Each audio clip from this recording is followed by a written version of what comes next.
All right, welcome back to another episode of the More Than Outdoors podcast, the podcast where we talk about the people, places, and passions that drive Maine's outdoor recreation economy. As always, I'm one of your hosts, Austin French, And I'm Sam Andrews.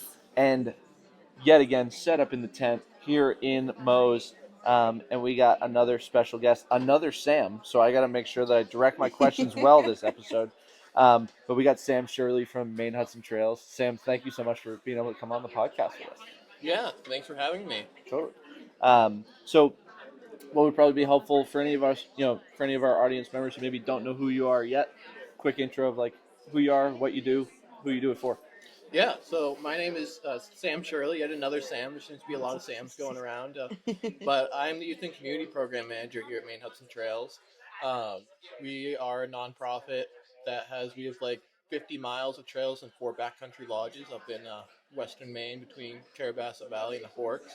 I personally live in Wilton, so relatively close by, nearby Farmington. Just down the road from me. Yeah.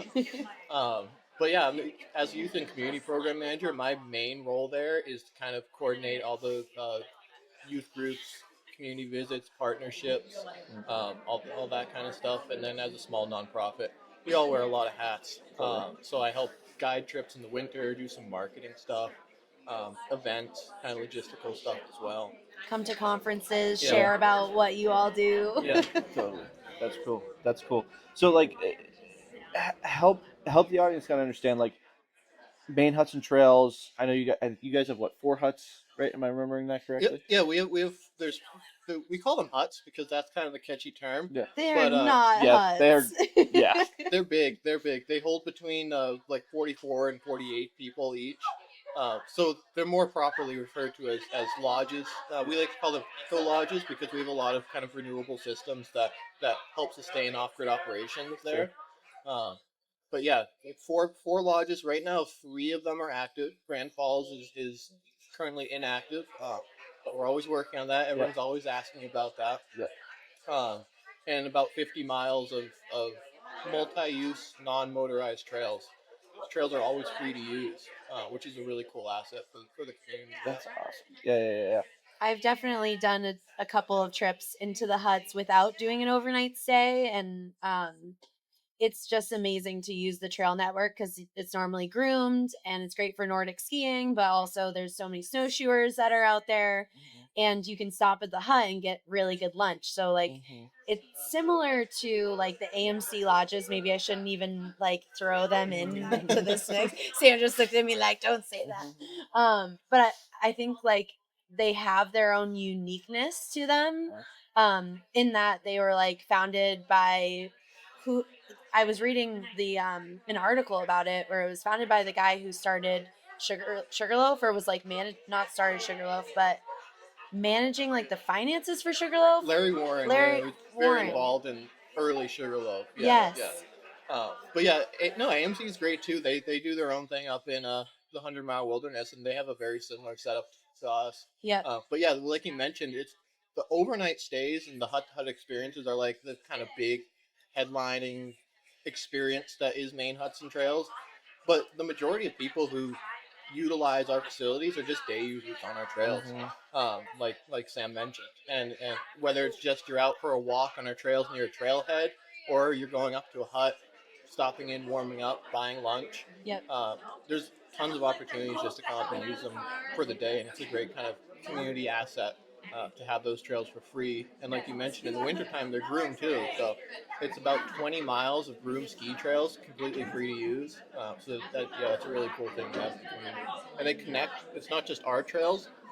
We connect with the town of Carrabassett Valley, Appalachian Trail, Bigelow Preserve, the Sugarloaf Outdoor Center network. So all those interconnected trail makes up over 100 miles of trails that you can keep hiking or biking or skiing on without having to drive somewhere else. That's really awesome.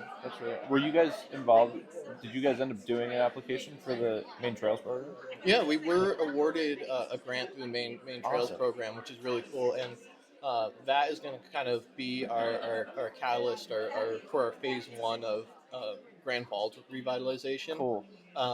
So we received last year a Cora grant, which helped we hired the Outdoor Sports Institute to come up with a trails plan. And that trails plan is what we're basing these different phases and work on to get Grand Falls reopened. So the plan right now is that initial trails bond money. Um, Brief background on why Grand Falls is closed. In It's been closed since 2019 for multiple reasons. One, we had energy systems fail at the hut. Um, Basically, the battery storage, it is completely off grid. So if we can't store electricity in the batteries, we can't operate the hut.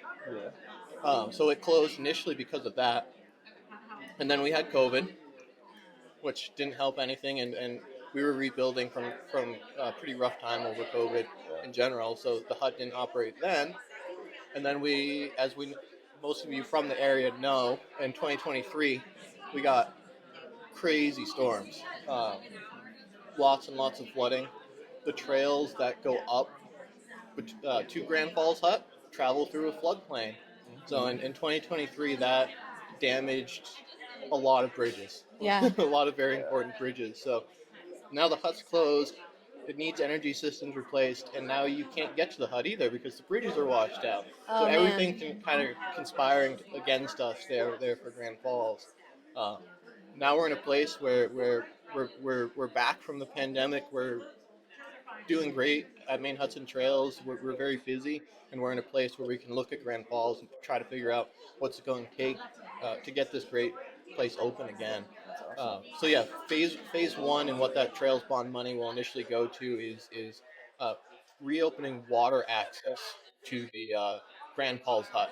So one of the big experiences that people always loved at Grand Falls was being able to paddle down the Dead River from Mm-hmm. Bunting Landing, which is near the Big Eddy campground at the end of Long Falls Dam Road. You paddle down the Dead River. That's a very flat water section of the river, and we have a takeout right near Grand Falls Hut, where then you can walk to the hut pretty easily from there. So that phase one is going to work to reopen uh, the water access and trails around the hut. Uh, That's Cool. yeah, cool.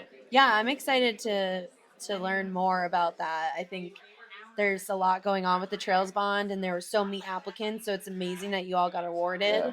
And so definitely future episode with you, Sam. Like yeah, we definitely need to dive into that more to like see kind of if there's a timeline and what that looks like. Yeah, forgive the noises right Yeah, now yeah, yeah. because we are at a conference and there are people around and there's microphone mishap Yeah, there's going on. AV stuff going on right now. um, but I think there's like so much going on at the huts that is really positive, and also just like how to interact with you all in that programming sense, like how to get your partners out there, how to get students out there. Um, and I feel like there's so much that we could talk about yeah. with Maine Huts that I'm really passionate about. I know you are too.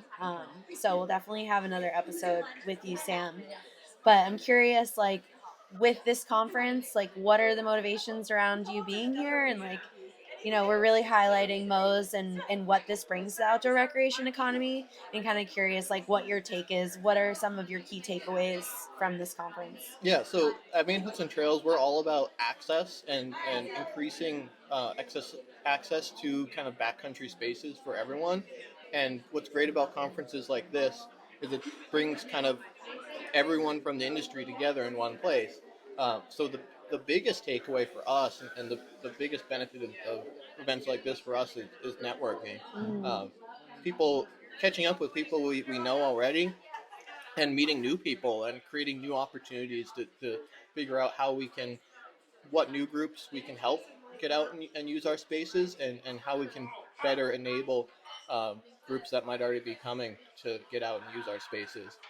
So networking and then just also learning what other organizations are doing that we might be able to do similarly and yeah, just learning what else is going on in the industry throughout Maine. Cool. Cool. So we have this kind of closing question that we're posing to everyone that we do these mini episodes with. And so it is a one-word question. So if you want to prepare yourself for that. All right. So describe the future of Maine's outdoor recreation economy in one word. One word. inclusive. I like that. I like that. That's new. I wish I could Yeah. elaborate. You No, That's can one go word. for it. Yeah, Let you it took rip. only one word. It doesn't matter. It's our podcast. We can do whatever we want. Exactly. But yeah, like I said, we're all about access and being able to see user groups that historically haven't had easy access um, and haven't been included in outdoor recreation for one reason or another. And events like this and seeing all the speakers and presenters from so many diverse backgrounds, it really gives hope and makes it exciting to see how inclusive the outdoors in Maine are and are striving to be in the future. Cool. Totally agree. I still don't think we have ever actually like repeated a word, which is amazing as we Yeah. keep doing all these episodes. So really cool. Well, Sam, thank you again, like so much for coming on, and definitely excited for us to like do a deep dive, full episode with you guys. Hopefully come to the hut. Yeah, we'd love One to of make the that huts. happen. That would be real cool. Enjoy some food. Yeah, totally. Maybe a little skiing. Nordic ski. Yeah, let's do it. So I mean, thank you again, and we'll see you outside. See you outside.